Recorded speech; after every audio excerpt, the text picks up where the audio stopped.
سلامونه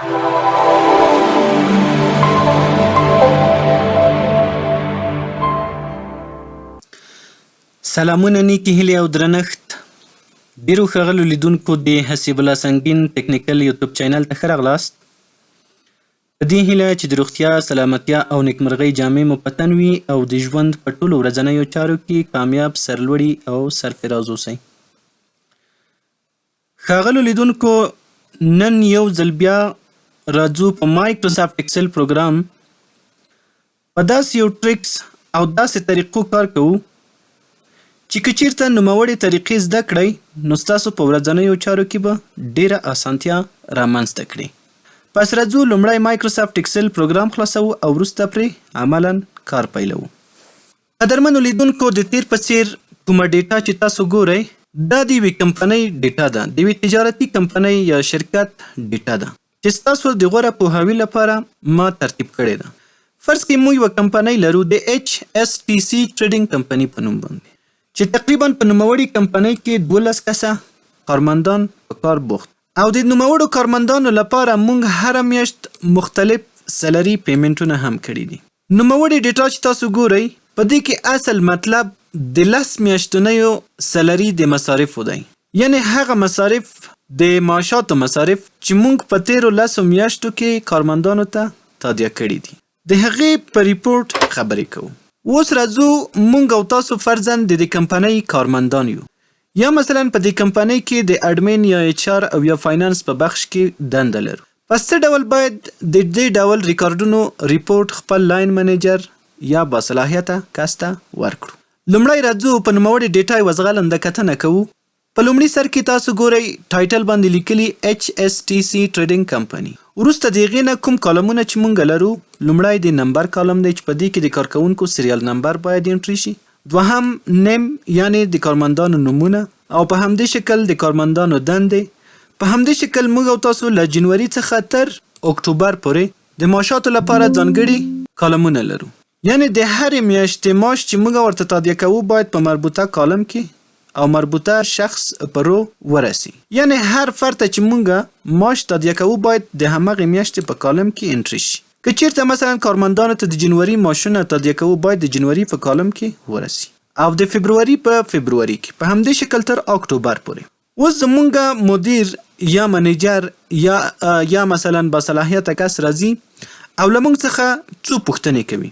لومړی پوښتنه دا ده، وایي ماته د هرې میاشتې د معاشاتو مصارف وښایاست، یعنی په جنوري کې د موږ څومره مصارف دي، په فبروري کې د موږ څومره مصارف دي، او په همدې شکل تر اکتوبر پورې. دوهمه پوښتنه دا کوي چې موږ په دې کمپنۍ کې ذاکر چې د موږ سره د اډمین په حیث کار کوي څومره پیسې مو ورکړي دي، یا مثلا سلیم چې د موږ سره د IT افیسر په حیث کار کوي څومره پیسې مو ورکړي په دې 10 میاشتو کې. یعنی موږ نه دلته دوه ډوله پوښتنې وشوې. یو منتلی بیس راپور د موږ نه وغوښتل شولو چې ورته باید چمتو یې کړو. دوهم امپلای بیس راپور د موږ نه وغوښتل شولو چې باید د هر کارمند د 10 میاشتو د معاشاتو مجموعه ورکړو. او دریم سوال دا دی چې موږ په 2023 کال کې د معاشاتو لپاره په 10 میاشتو کې څومره مصارف درلودل، یعنی د جنوري نه تر اکتوبر پورې. نو پس 3 سواله شوي او د دې 3 سوالو ځوابونه باید موږ او تاسو ورکړو. خو څه ډول کولی شو چې د دې 3 ځوابونه په یو کلیک سره ورکړو. لومړی مثلا راځو منتلی بیس سوال ته ځواب ورکوو، دوهم امپلای بیس، او په دریم قدم کې د ټولو مجموعه، یعنی د 10 میاشتو د ټولو کارمندانو د سلري یا د موږ او تاسو د شرکت د سلري 10 میاشتنی مصارف. پس څه ډول کولی شو چې دا ټول په یو کلیک سره اجرا کړو. نو د طریقې دپاره راځو، لومړی موږ او تاسو منتلی بیس راپور ورکوو. د منتلی بیس راپور لپاره موږ او تاسو لاندې د ټوټل رو لرو. د ټوټل رو د جنوري د میاشتې د کالم اړونده سیل کې کلیک کوو او وروسته تر کوم ځای پورې تر اکتوبر پورې ټول سلیکټ کوو. کله چې تر اکتوبر پورې سلیکټ کړل، وروسته د هغې نه له کیبورډ څخه کنټرول پریس او د ټوټل کالم هم تر پایه سلیکټ کوو. کله چې دا دواړه هم سلیکټ کړل، وروسته د هغې نه له کیبورډ څخه الټ مثبت یا الټ مساوي پریس کوو. په دې سره موږ په ډېره اسانۍ سره وښودل چې اول سوال ځواب مو په داسې شکل پیدا کړو چې مثلا موږ منتلی بیس د جنوري په میاشت کې مونږ د مصارف د معاشاتو لپاره 4,43,500 افغانۍ مصارف درلودل. دا منتلی بیس ریپورټ و چې ورته وارم کړو. دوهم امپلای بیس. ذاکر ته مونږ مثلا په 10 میاشتو کې 2,50,000 افغانۍ ورکړي دي. البته د معاش په همدې شکل بل کارمند بل او تر پایه. دوهم سوال هم ځواب شولو، یعنی هم مونږ امپلای بیس ریپورټ ورکړو هم منتلی بیس. اوس راځو مونږ د همدغو 10 میاشتو مکمل د معاشاتو د مصارفو ریپورټ ورکوو. یعنی مونږ ته دریم سوال داسې پوښتل شوی و چې وښایاست په 2023 کال کې د 10 میاشتو مکمل ریپورټ د سلري یا د معاشاتو د مصارفو راکړه.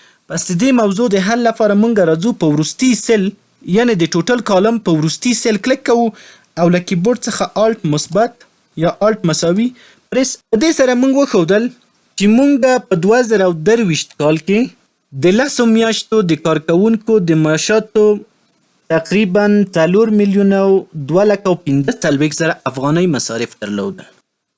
یعنی دا د مونږ ټوټل مصارف دي د کمپنۍ د معاشاتو د 10 میاشتو په 2000 کوم کال کې، په 2023 کال کې. دا زمونږ 3 سوالونه چې له مونږ څخه شوي وو هغه هم ورته ځواب کړل.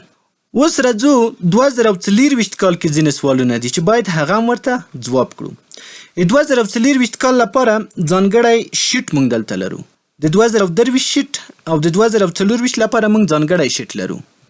په دې کې هم عین شکل د کارکوونکو د معاشاتو مسله ده. هماغه کمپنۍ ده، هماغه کالم او سیل او رو ټول سیستم هماغه دی. فقط راځو د دې څخه مونږ منتلی بیس، امپلای بیس او ټوټل یو راپور ورته ورکوو، ځکه دا د 24 کال راپور یې هم غوښتی. پس د راپور د چمتو کولو لپاره په هماغه طریقه مخته ځو.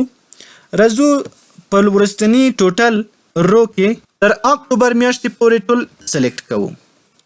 له کیبورډ څخه کنټرول پریس او ټوټل هم کالم هم سلیکټ کوو. وروسته له هغې نه له کیبورډ څخه الټ مساوي یا الټ مثبت پریس.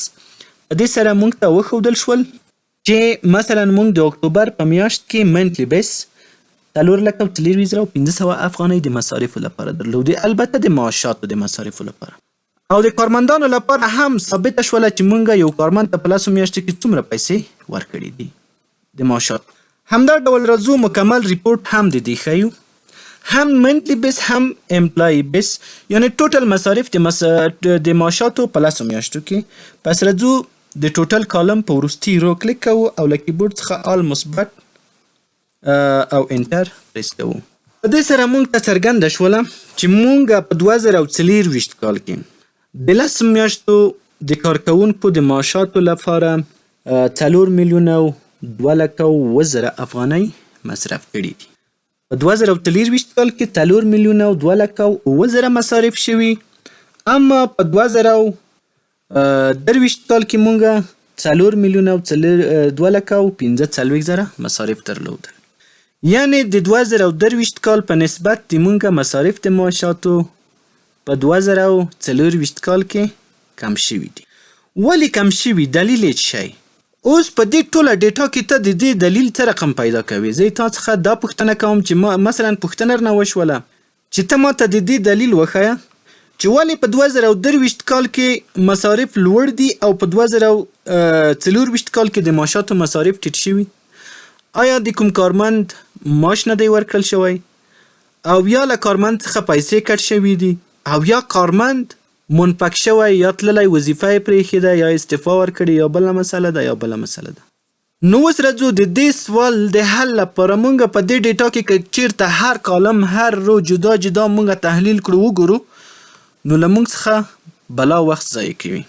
یعنی کیدای شي په دریو که چیرته ډیټا زیاته وي په زرهاو کالمونه او روګانې وي، نو بیا کیدای شي یوه میاشت 15 ورځې یا 10 ورځې یا 15 ورځې له مونږ څخه وغواړي چې مونږ هغه ډیټا مکمله انالایز کړو، وروسته د هغې نه هغه پرابلم پیدا کړو او د هغې لپاره د حل لاره ولټوو. نو دا چې مونږ دومره وخت پې ضایع کوو، یعنې میاشتې ورځې، نو ولې دغه مسله مونږ په ظرف د 15 دقیقو یا 3 دقیقو یا 2 دقیقو کې نشو حلولی، یا ولې نه حلوو؟ پس راځو زمونږ نن اصل موضوع همدغه وه چې څه ډول د دې مشکلاتو لپاره د حل لاره پیدا کوو. نو اوس راځو مونږ دلته کوم ډیفرنس یا کوم مثلا په حساب هغه تغییر چې موجود دی په معاشاتو کې د 2023 او د 2024 کالو ترمنځ د دې اصلي علت چیرته دی. اوس راځو علت پیدا کوو. د علت پیدا کولو لپاره راځو دواړه شیټونه یو له بل سره کمپیر کوو، مقایسه کوو. پس د غوره مقایسې لپاره مونږ او تاسو ځانګړې طریقه په اکسل پروګرام کې لرو. یعنی د اکسل پروګرام خوبایي یا ښېګڼه په دې کې ده چې مونږ ته د هر ستونزې د حل لپاره یوه طریقه پیدا کړې او جوړه کړې ده. نو مونږ راځو اکسل ته دا وظیفه ورکوو تر څو دغه مشکل مونږ ته پیدا کړي. پس د مشکل د پیدا کېدو لپاره مونږ راځو دواړه شیټونه د 2023 کال او 2024 کال یو له بل سره مقایسه کوو. څه ډول یې مقایسه کوو؟ د مقایسې طریقه څه ډول ده؟ په دې شکل زه راځم د ما اصل بیس چې دی 2023 کال نیسم او دوهم شیټ چې دی 2024. 2024 کال شیټ زه د 2023 په اساس باندې مقایسه کوم. پس په همدې اساس باندې راځم د 2024 کال مکمل ریکارډونه تر پایه سلیکټ کوم. د سلیکشن نه وروسته راځو هوم مینو او په هوم مینو کې کنډیشنل فارمټ. په کنډیشنل فارمټ کې راځو نیو رول. په نیو رول کې راځو په دې وروستي لاین باندې کلیک کوو او دلته لاندې راځو زمونږ همدغه سلیکشن یا دغه کومه ډیټا چې مونږ سلیکټ کړې د دې څخه یو سیل انتخابوو. پس پر دې ځای باندې کلیک کوم او راځم یو سیل انتخاب، مثلا همدغه لومړی شمیره سیل انتخابوم. د سیل له انتخاب څخه وروسته راځم بیرته همدې فارم ته. دلته ګورم چې د زمونږ د سلیکشن یا د انتخاب په منځ کې د ډالر ساین دی. د ډالر ساین د ورکولو لپاره مونږ راځو 3 ځله له کیبورډ څخه F4 پریس کوو تر څو د ډالر ساین هاید شي. کله چې د ډالر ساین هاید شول وروسته د هغې نه زه له کیبورډ څخه د لوی او کوچني علامې دواړه یعنې ناټ ایکول دواړې علامې لیکم او وروسته د هغې نه راځم 2023 کال 2023 کال په همغه یو باندې کلیک کوم، دا هم سلیکټ کوم. په دې کې هم ډالر ساین دی، هغه هم په 3 ځله F4 د منځه وړم او وروسته له هغې نه راځم بیرته همدغه فارم ته. په فارم کې مونږ او تاسو دلته فارمټ لرو. فارمټ باندې کلیک کوم او رنګ ورته انتخابوم چې هغه ډیفرنشیشن یا هغه تغییر چې موجود دی هغه ماته په زیړ رنګ باندې هایلایټ کړه. دې نه وروسته اوکې کوم او بالاخره بیرته اوکې کوم. پس مونږ ته وښودل شول د 2023 کال په بیس په 2024 کال په ډیټا په لاندې ارقامو یا په لاندې رو یا کالم کې تغییرات دي. څه ډول تغییرات دي؟ لومړی مونږ او تاسو دلته تغییر ګورو. د مارچ په میاشت کې یو تغییر 32,000 افغانۍ معاش دی. 32,000 افغانۍ معاش په مارچ کې مونږ چاته ورکړی دی؟ سمیر ته. راځو سمیر په 2024 کال کې ګورو.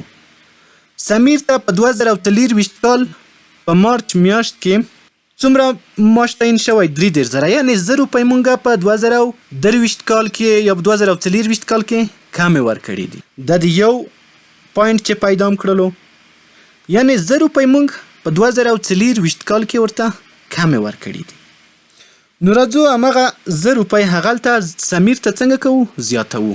یعنې 33,000 معاش ورته تعین شوی، همدغه 33,000 یې کوو. مسټیک له منځه ولاړو، یعنې هغه تغییر چې موجود وو هغه له منځه ولاړ. دوهم تغییر موږ ګورو.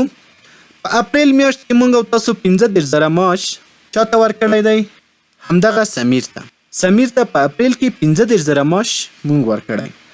ولې په 2023 کال کې سمیر د اپریل په میاشت کې 33,000 معاش لري، یعنې 2,000 اضافه موږ په اپریل کې ورته ورکړی. پس راځو هغه هم 33,000 جوړو تر څو هغه تغییر له منځه ولاړ شي. همدې شکل باندې نور تغییرات هم په همدغه طریقه باندې موږ کولی شو ټول حل کړو او د حل لپاره یې ځانګړې لارې پیدا کړو. دا وه زموږ د نن ورځې تخنیکي ویډیو چې له تاسو سره مو شریکه کړله. تر بیا چې زه حسیب الله سنګین ستاسو درانه چوپړ ته حاضرېږم. رب العزت الله مو سپارم. ورځ او ژوند مو نیکمرغه.